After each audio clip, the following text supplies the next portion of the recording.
What is going on, everybody? How is your Clash of Champions going? Looks like Shawn Michaels is going to run away.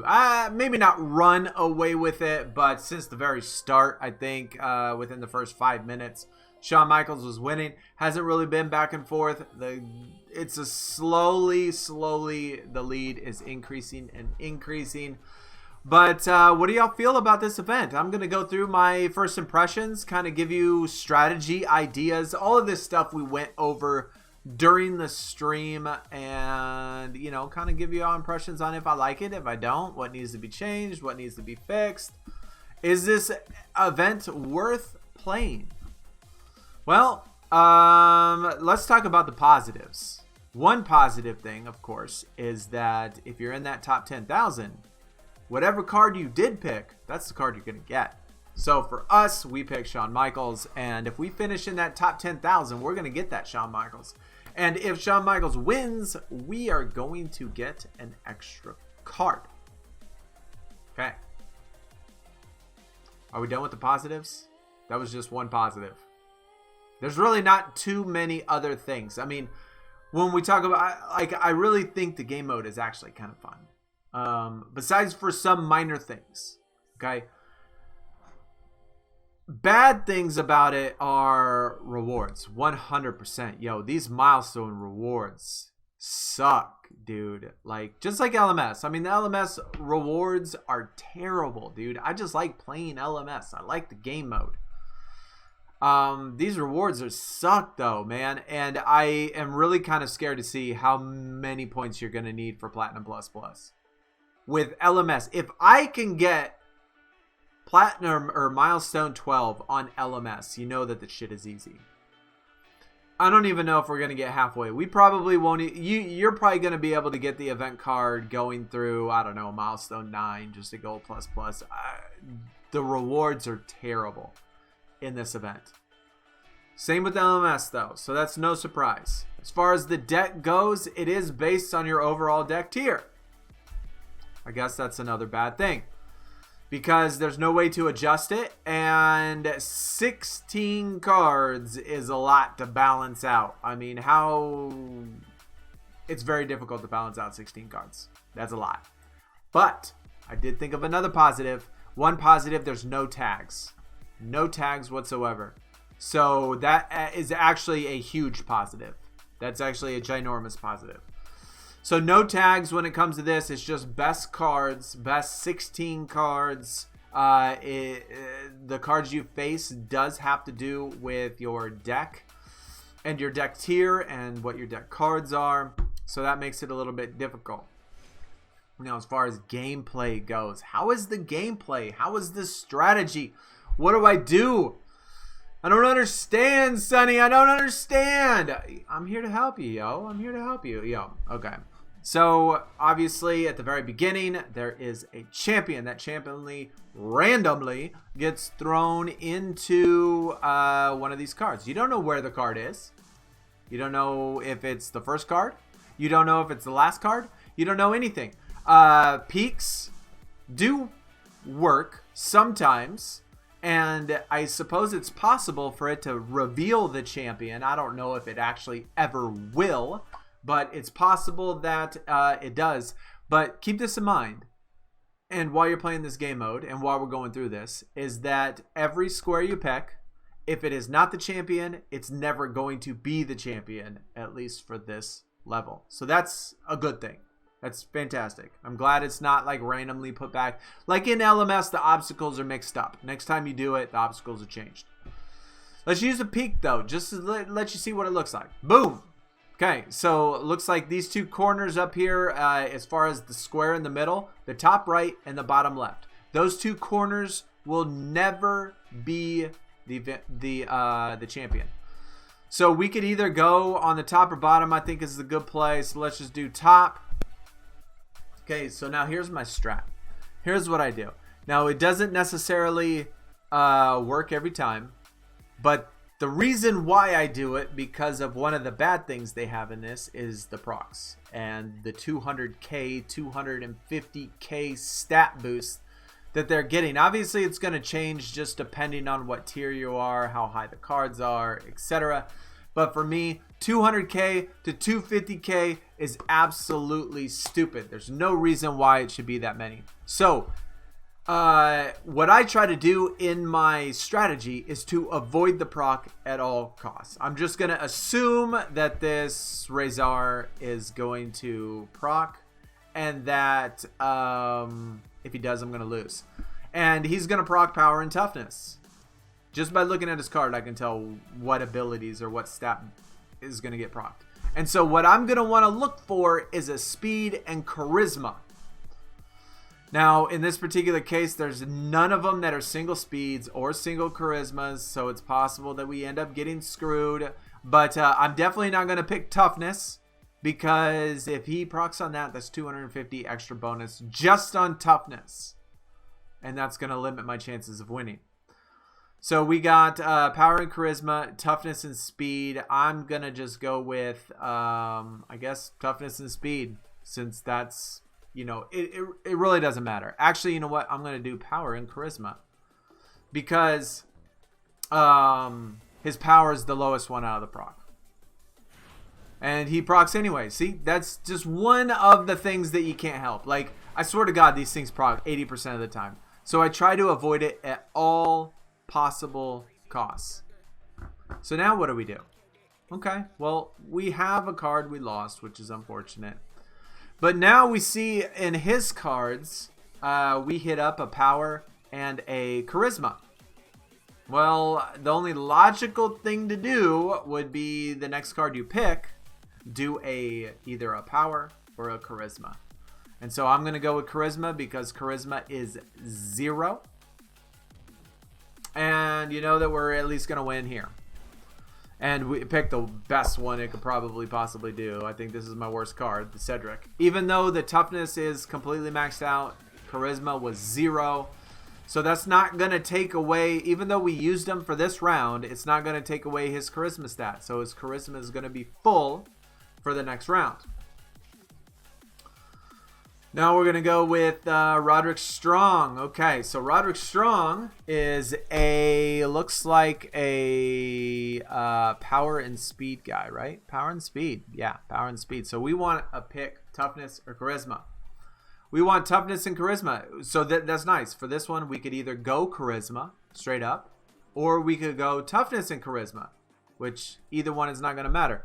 He's not even 2.1, and all of our guys is 2.1 or higher.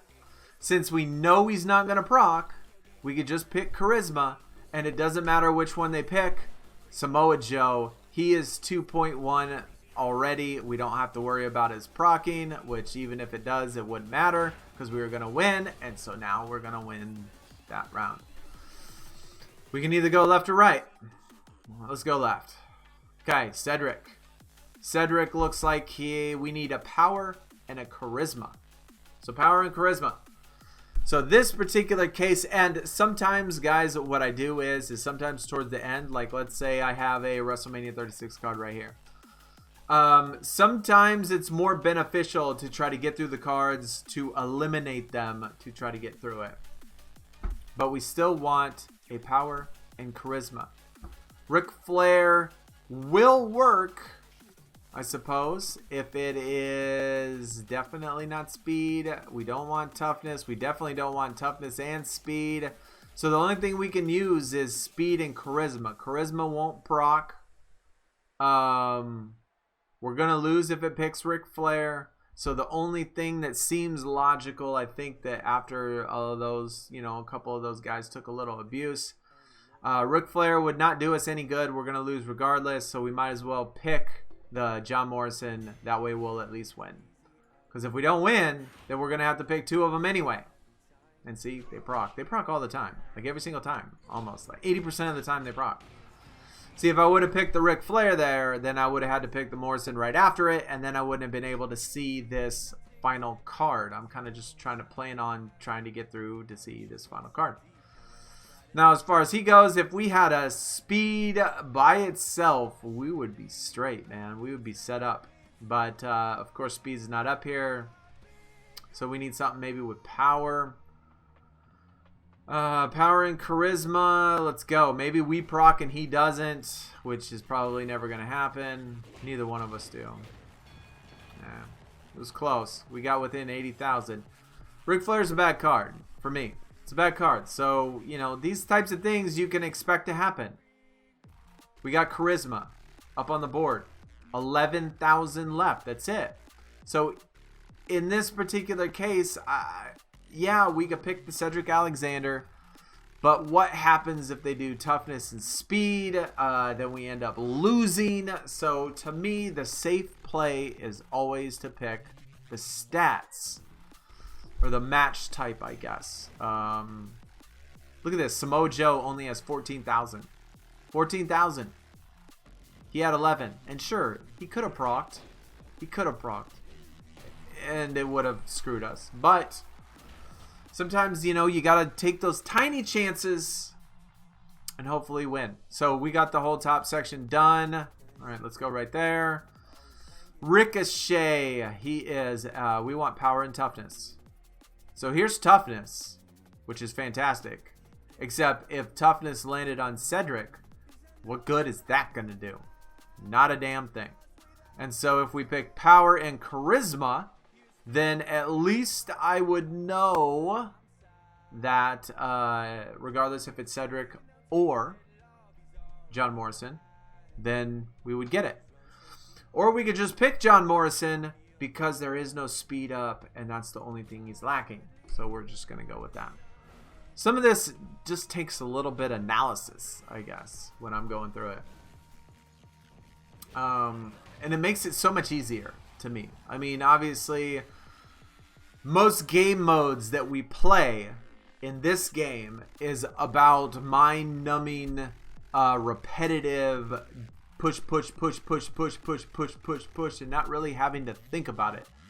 And I don't want to say that you necessarily don't have to think about this stuff, but last card. Let's go. Can we beat him on charisma? No, can't beat him on charisma. We can't beat him on anything. The card is just too strong. That's okay though. I mean, we did all right. We know all of these over here, all the way down to the far right, I guess.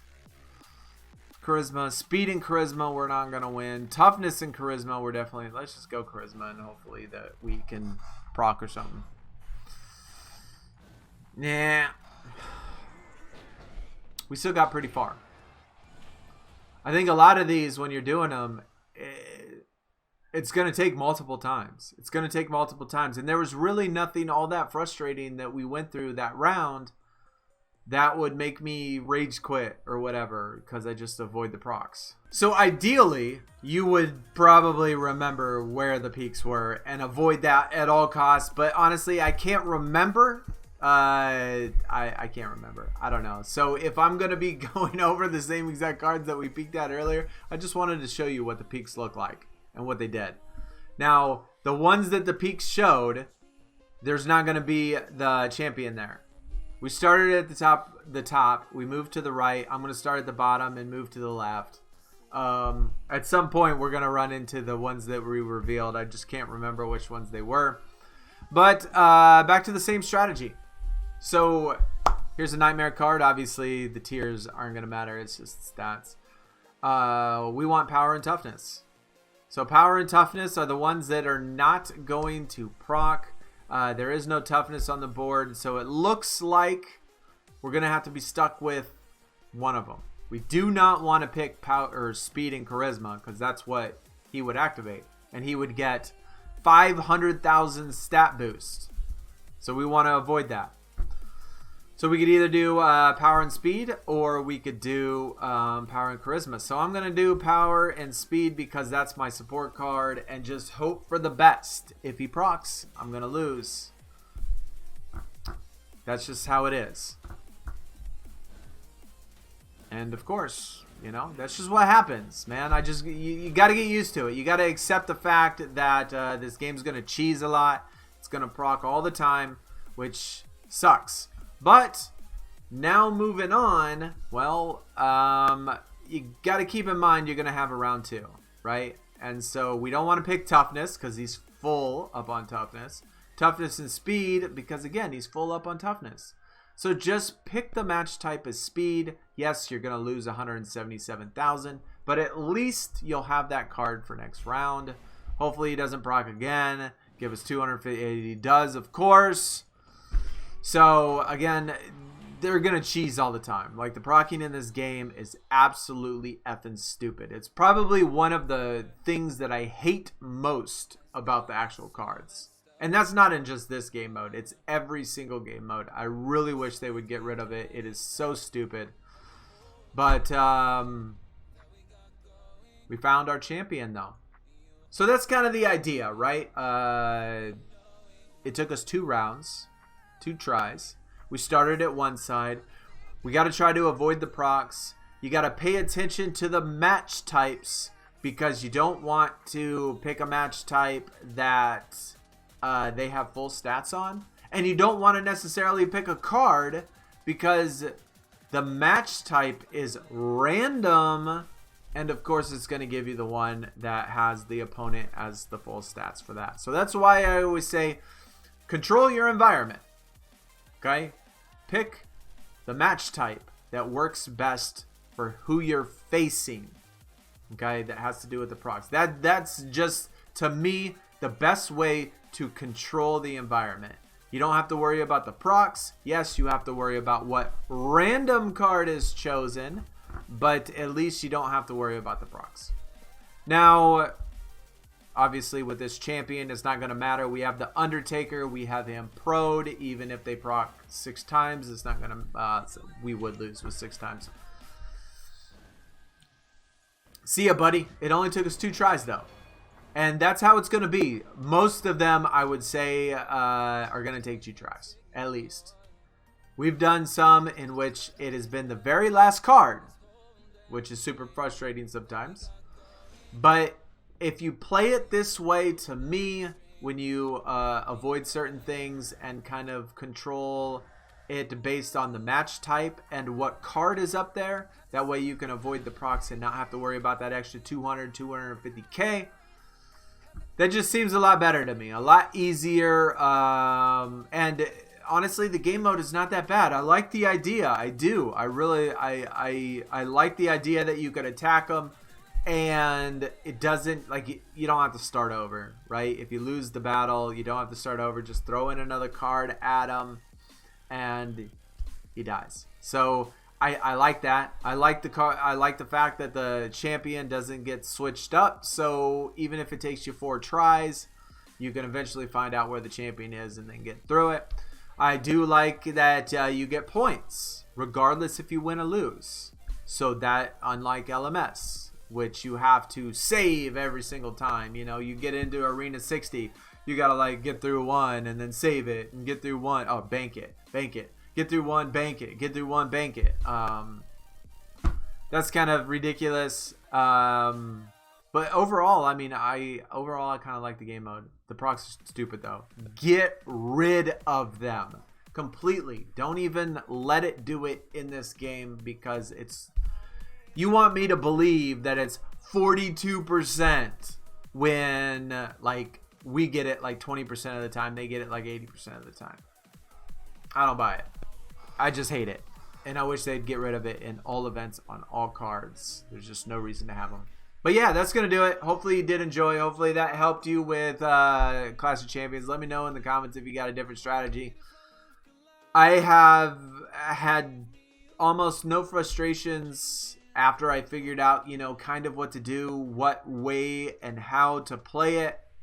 It is pretty not really that stressful.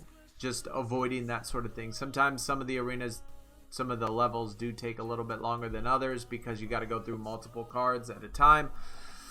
Deck level is going to be a challenge too for some people because it is based on your deck. And as long as these cards are not increasing in difficulty, the difficulty is a little bit hard. But I think that's because everybody that plays SuperCard is so used to just it being ridiculously stupid easy every single event and not really having to think about what they're doing and coming up with a strategy. So I do appreciate it, man. We did a stream earlier. Lots of people said they hated it and thought the game mode was stupid. I would say the majority of people said that. But I don't know. I actually think it's pretty good. I'm kind of enjoying it for the most part. Rewards blow. Procs blow. It is a little bit challenging, but other than that, I feel pretty good, and hopefully we can get in that top 10,000, get the event card, which is nice, and maybe get an extra card and get a pull sometime. I don't know. Anyways, that's gonna do it. Let me know what you think in the comments, and hopefully I'll see everybody again very soon. Y'all take it easy. Good luck getting through this. I am out. Peace.